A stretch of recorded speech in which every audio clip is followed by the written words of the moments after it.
నమస్కారం. స్వర్గీయ వైఎస్ రాజశేఖర రెడ్డి జయంతి సందర్భంగా AP PCC chief YS Sharmila రాజకీయ పరిణితిని ప్రదర్శించారా?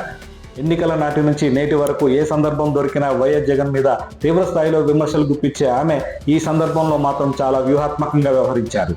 కేవలం తన తండ్రి తెలుగు రాష్ట్రాలకు చేసిన మేలును గురించి మాత్రమే స్మరించుకుంటూ ఆమె మాట్లాడిన తీరు రాజకీయ వర్గాల్లో చర్చనీయాంశంగా మారింది. వైఎస్ షర్మిల వ్యూహాత్మక మౌనం వెనుక ఉన్న కారణాలు ఏంటి?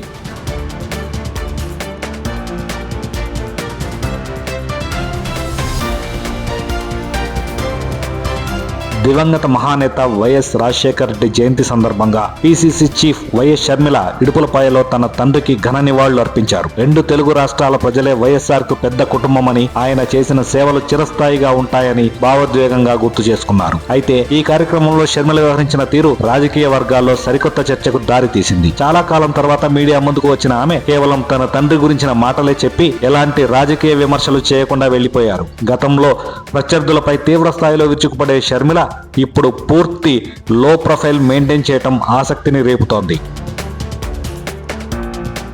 ఈరోజు డాక్టర్ వైఎస్ రాజశేఖర రెడ్డి గారి 77వ జయంతి. ఈ సందర్భంగా ఆయన కుటుంబం ఆయన ఘనంగా నివాళులు అర్పిస్తుంది. ఈ కుటుంబం ఎంత పెద్దది అంటే కోట్ల మంది ప్రజలు కలిగిన కుటుంబం. ఎంతోమంది ఈరోజు రాజశేఖర రెడ్డి గారిని తలుచుకుంటున్నారు. రాజశేఖర రెడ్డి గారు చేసిన మేలును ఈ రోజు వరకు కోట్ల మంది ప్రజలు మర్చిపోలేదు. రాజశేఖర రెడ్డి గారు ఇన్ షార్ట్ ఒక లెజెండ్. ఆయనకి మరణం లేదు.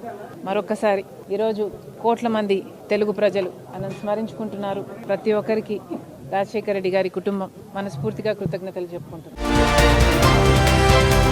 షర్మిల ఈ స్థాయిలో మౌనం వహించడానికి వెనుక బలమైన రాజకీయ నిరాశ దాగి ఉందనే వాదన కాంగ్రెస్ శ్రేణుల్లో వినిపిస్తోంది. సార్వత్రిక ఎన్నికల్లో ఏపీ పిసిసి చీఫ్ గా బాధ్యతలు చేపట్టిన ఆమె సొంత అన్న జగన్మోహన్ రెడ్డిపైనే తీవ్ర స్థాయిలో రాజకీయ యుద్ధం చేశారు. రాయలసీమలో వైఎస్సీపీ కేవలం 7 స్థానాలకే పరిమితం కావడంలో, ఆ పార్టీకి ప్రతిపక్ష హోదా కూడా దక్కకపోవడంలో షర్మిల ప్రచారం కీలక పాత్ర పోషించింది. అంతటి క్లిష్టమైన బాధ్యతలు నెరవేర్చిన తనకు కర్ణాటక నుంచి ఖాళీ అయిన రాజ్యసభ స్థానాల్లో ఖచ్చితంగా ఒక సీటు కేటాయిస్తారని ఆమె గట్టిగా విశ్వసించారు.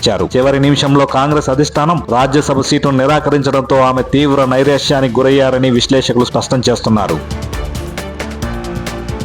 షర్మిలకు రాజ్యసభ సీటును నిరాకరించడం వెనుక కాంగ్రెస్ అధిష్టానం చేసిన లోతైన క్షేత్రస్థాయి అంచనాలే ప్రధాన కారణంగా నిలిచాయి. షర్మిల ప్రచారం వల్ల వైసీపీకి తీవ్ర నష్టం జరిగినప్పటికీ ఆ పార్టీ కోల్పోయిన ఓటు బ్యాంకులో కనీసం 1% కూడా కాంగ్రెస్ వైపు మళ్లలేదని ఢిల్లీ పెద్దలు గుర్తించారు. వైఎస్ఆర్ సాంప్రదాయ ఓటు బ్యాంకును ఆకర్షించడంలో ఆమె విఫలమయ్యారని నిర్ధారణకు వచ్చారు. మరోవైపు కేవలం వైఎస్ జగన్ ని మాత్రమే విమర్శించడం వల్ల కాంగ్రెస్ కి ఎలాంటి ప్రయోజనం ఉండటం లేదు సరికదా, ఆ ప్రచారం అధికార కూటమికే పరోక్షంగా మేలు చేస్తోందనే వాదన బలపడింది. రాష్ట్రంలో కాంగ్రెస్ ఎదగాలంటే ప్రతిపక్షంలో ఉన్న వైసీపీని కాకుండా అధికార కూటమి ప్రభుత్వ విధానాలపై పోరాటం చేయాలని పార్టీ సీనియర్లు సూచిస్తున్నారు.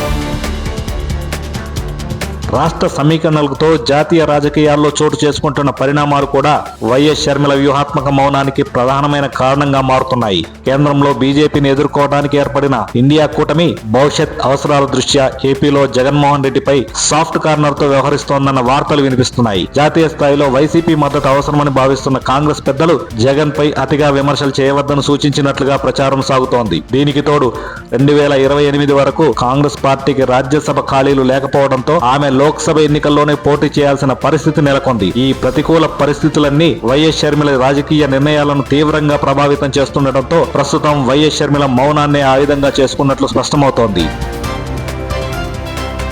మొత్తానికి జాతీయ రాష్ట్ర ప్రయోజనాలకు అనుగుణంగా కాంగ్రెస్ అధిష్టానం ఏదైతే ఆశిస్తుందో దానికి వీలుగా వైఎస్ షర్మిల తన విధానాలను మార్చుకుంటూ ఉన్నారు. రానున్న రోజుల్లో అధికార పక్షం మీద ధీటైన విమర్శలు చేయటం, ప్రతిపక్ష పాత్రను ప్రశ్నించడం, కాంగ్రెస్ పార్టీని రాష్ట్రంలో బలోపేతం చేయటం, ఈ 3 ప్రధానమైన లక్ష్యాల మీదనే వైఎస్ షర్మిల దృష్టి సారించినట్లుగా తెలుస్తోంది.